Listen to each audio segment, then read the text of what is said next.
Test 8. Instructions. You will hear a number of different recordings, and you will have to answer questions on what you hear. There will be time for you to read the instructions and questions, and you will have a chance to check your work. All the recordings will be played once only. The test is in 4 sections. Write all of your answers in the listening question booklet. At the end of the real test, you will be given 10 minutes to transfer your answers to an answer sheet. Now turn to Section 1 of your booklet. Section 1. You are going to hear a conversation which happened in a travel agency. First, you have some time to look at questions 1 to 5.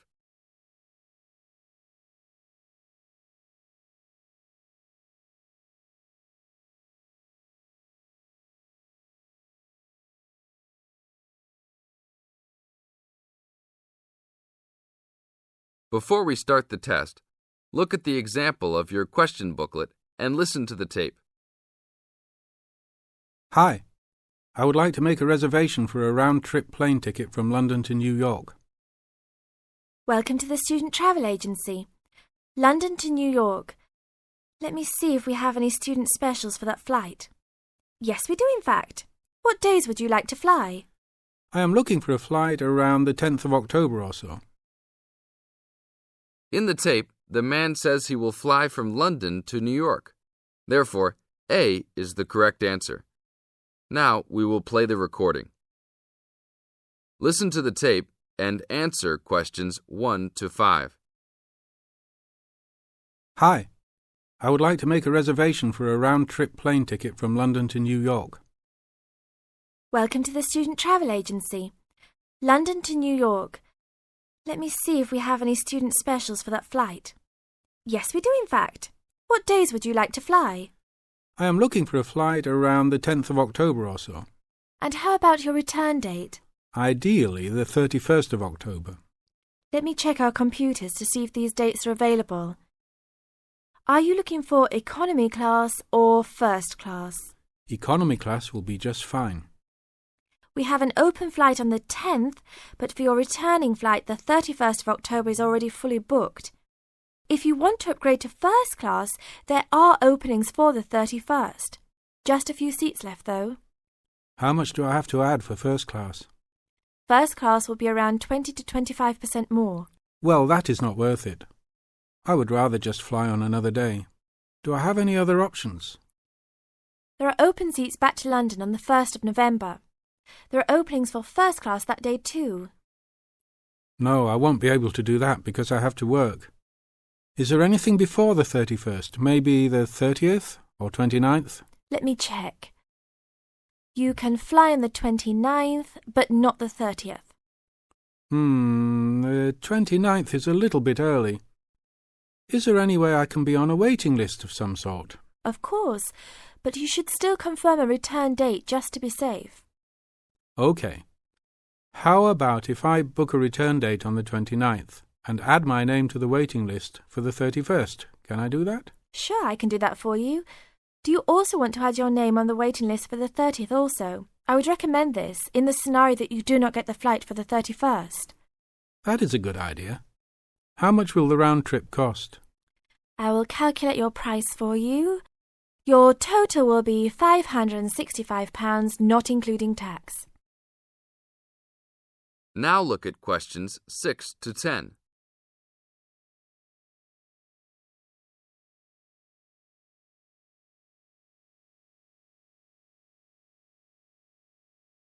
Now listen to the tape and answer questions 6 to 10. That's not too bad. Is there any discount for students? That is already including the discount. Without the discount, the price is easily over £600. OK, that sounds good then. Please put me down for those dates. I will need your information. Name and student identification number, please. Kenneth Conley, student ID 92123020. Your phone number, please. 87052109. Please tell me your mailing address. 354 Westchester Drive, London. Thank you very much, sir. How would you like to pay for the ticket? I think I will pay in cash. Well, you don't need to pay right now, just when you come to pick up the tickets.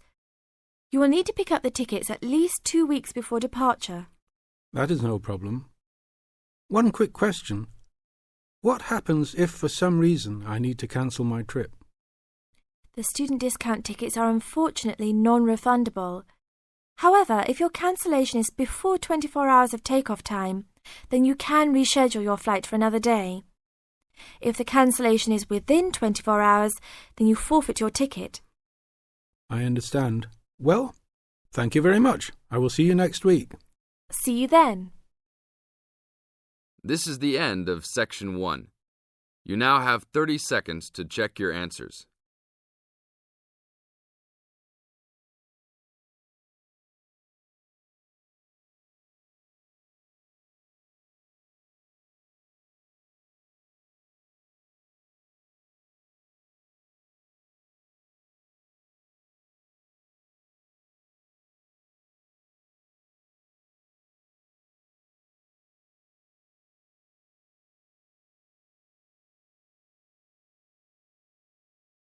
Now turn to Section 2. Section 2. You are going to hear an orientation talk. First, you have some time to look at questions 11 to 15.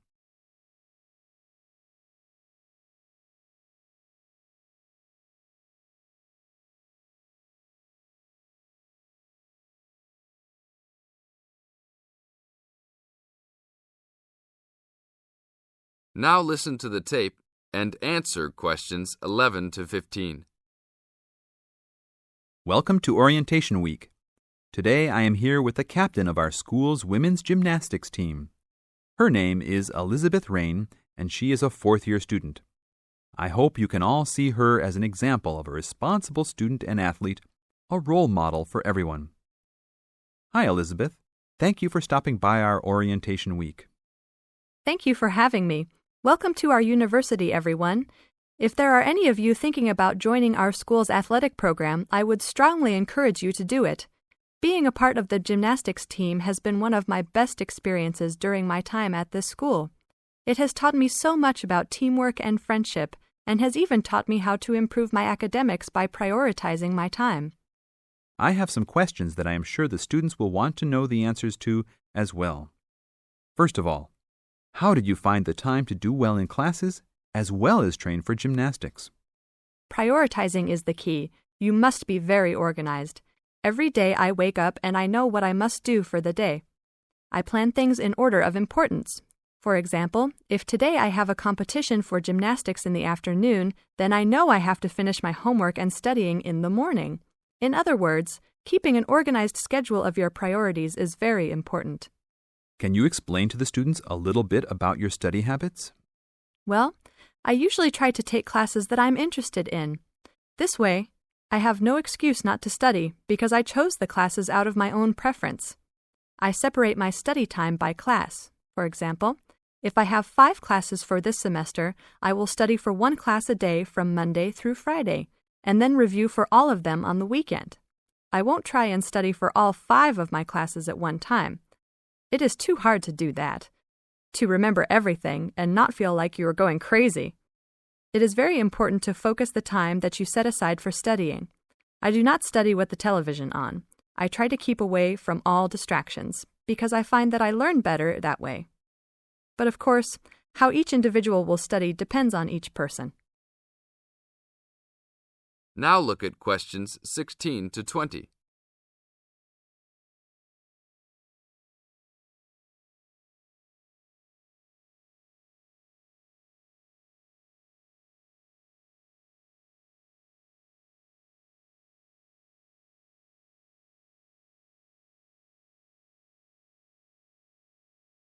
Now listen to the tape and answer questions 16 to 20. That sounds like good advice. Let's talk a little bit about your gymnastics career. How long have you been doing this sport for, and what has been the best moment of your college participation? Well, I've been participating in gymnastics since I was a kid. My parents got me involved in the sport. The best moment. I would have to say that there is not one single instance that stands out in my mind as the best moment, but more of a whole experience. My first year in university was definitely one of the best years of my life. I met my best friends that year and really learned to grow up and be independent.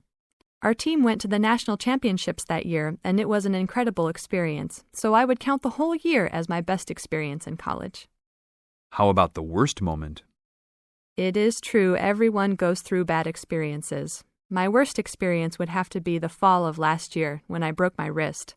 I was unable to participate in sports for the remainder of the year and had to learn how to write with my left hand. I guess when I look back at it, though, even though I wouldn't wish this to happen to anyone, this experience definitely made me stronger as a person. It taught me to look at life with a new perspective and to really value the friends and family that are important and close to me. Thanks for your time, Elizabeth. Do you have anything else you want to tell the new students? Just have a good time. Don't stress out too much, but be responsible for your actions. Work hard and play hard. That's my motto for life. This is the end of Section 2. You now have 30 seconds to check your answers.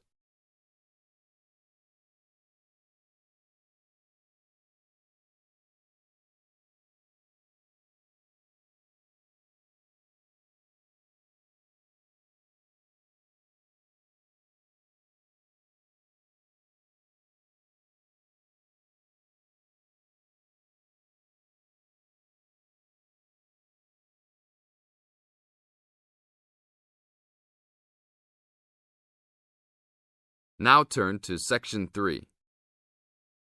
Section 3. You are going to hear a conversation between a student and a tutor. First, you have some time to look at questions 21 to 25.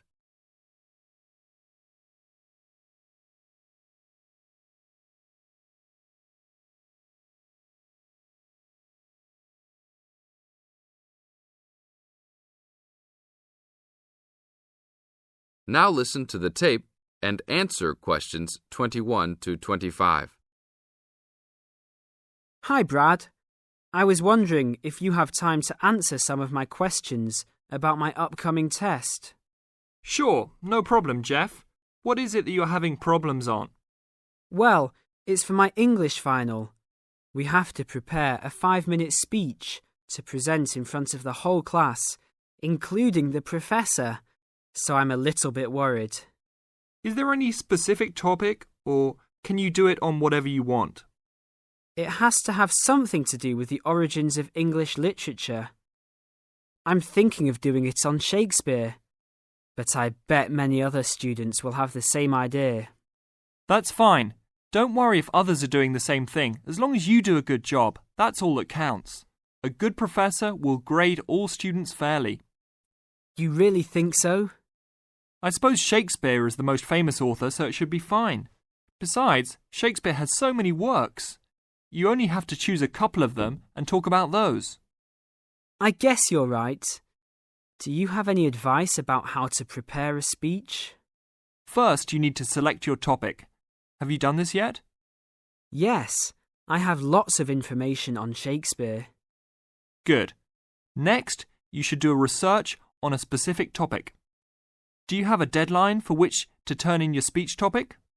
The deadline is next Tuesday. So you should have a detailed outline of what you will say by then. Do not just turn in a piece of paper saying Shakespeare on it. That will not give your professor any idea as to what you will be talking about. Okay, so you think I should write out an outline of my speech? Of course! Writing your speech out in outline form is essential. No one could give a speech from scratch. Even the president must refer to his outline when giving a speech. An outline will give you a good structure to base your speech on. Now look at questions 26 to 30.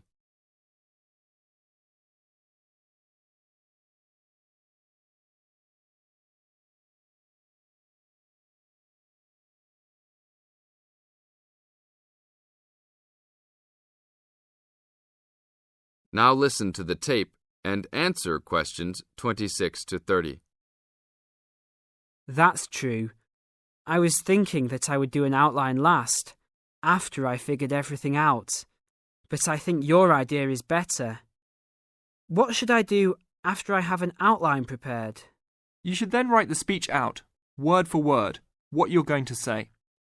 This is so you'll have a firm idea of what you will say.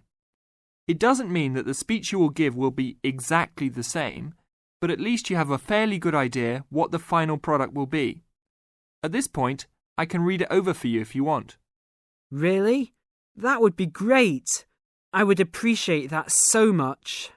No problem. Once you write it out, the next step is to practice giving the speech. At first, you can do it in front of the mirror, so you can see your expressions in your presentation. After that, you should practice giving your speech to some friends. I can listen to it for you too. That's a great idea. I really owe you a big favour then. Sure, you can do my Latin homework for me. Just kidding. Seriously, don't worry about it. I can help you with anything you need. So when is the speech due? Well, the speech topic is due next Tuesday. The speech itself will be due next Friday. I can help you any time you want because I have no tests this next week. Besides, I'm an English major and Shakespeare's one of my favourite authors, so helping you out will be no big deal. Thanks so much. Well, I'm going to the library to get started on all this. I'll call you tomorrow. See you tomorrow then. This is the end of Section 3. You now have 30 seconds to check your answers.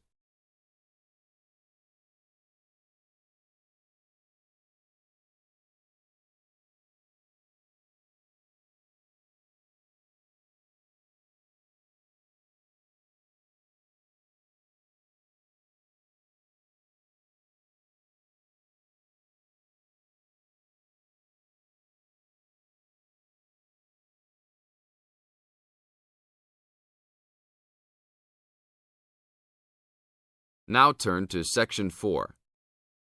Section 4. You are going to hear a lecture. First, you have some time to look at questions 31 to 40.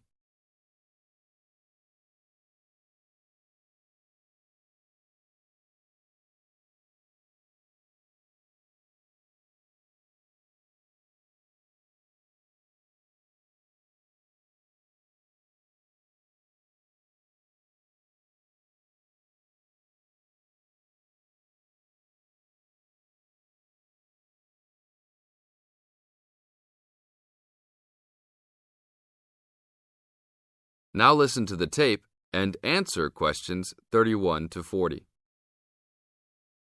I'd like to introduce Rebecca Bramwell, an artist and illustrator who has come along today to talk to you all about getting your first job or commission as an artist. Over to you, Rebecca. Thank you for inviting me. I remember when I graduated back in 1983, I was very excited about getting my first commission. My degree was in fine art, and I'd worked long and hard to get it. I was an enthusiastic student and I never found it difficult to find the incentive to paint. I think as a student you're pushed along by fellow students and tutors and the driving force is there. However, when you leave college you find yourself saying things like, I'll have one more cup of coffee and then I'll sit down to work. I hate to admit it, but I say it myself. Suddenly, it isn't finding the inspiration or getting the right paper that's a problem. It's you. In my view, there are a number of reasons why this happens. It's a real challenge making a decent living as a new artist. You have to find a market for your work. Often you work freelance and need to take samples or portfolios of your work from place to place. These experiences are common to a lot of professional people. But artists also have to bare their souls to the world in a way. More than anything, they want praise. If people don't like what they create, then it can be a very emotional and upsetting experience hearing them say this. I began to realize that these problems were preventing me from having a career in art, and so I decided to experiment. I was a painter, but I started to dabble in illustration, drawing pictures for books, cards. and this offered me the opportunity to become more emotionally detached from my work. I was no longer producing images from the heart, but developing images for a specified subject, taking a more practical approach. I began to develop a collection of my illustrations which I put into a portfolio and started to carry around with me to show prospective clients and employers. But it was still tricky because publishers, for example, want to know that your drawings will reproduce well in a book. But without having had any work published, it's hard to prove this. Having a wonderful portfolio or collection of original artwork is, of course, a first step. But what most potential clients would like to see is printed artwork, and without this evidence, they tend to hold back still when it comes to offering a contract. Well, I overcame this problem in 2 ways, and I suppose this is my advice to you on preparing your portfolio of your best work. The first way was by submitting my work for a competition. The one I chose was for a horoscope design and was sponsored by a top women's magazine. There are a few of these competitions each year, and they offer new illustrators an opportunity to showcase their work. The other approach I took was to design and print some mock-up pages of a book. In other words, I placed some of my illustrations next to some text in order to demonstrate how my work would look when it was printed. Perhaps I was lucky in that I had taken a degree that provided me with all-round creative skills, so that I could vary my style and wasn't limited to a certain technique. I think that is important.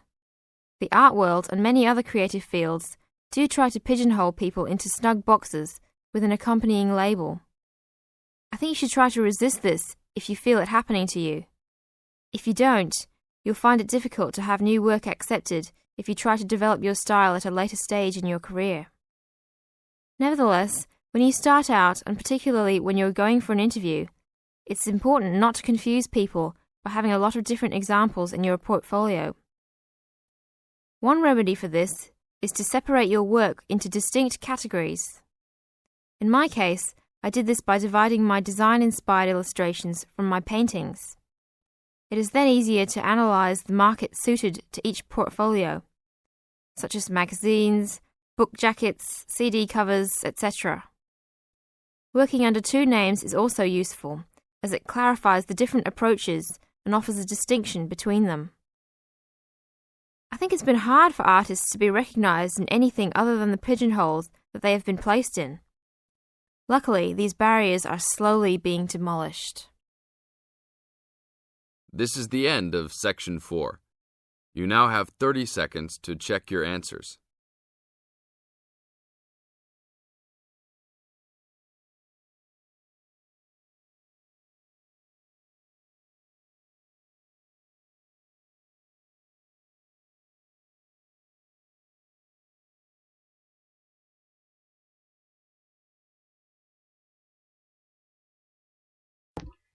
Please subscribe to my Ielts Tips channel.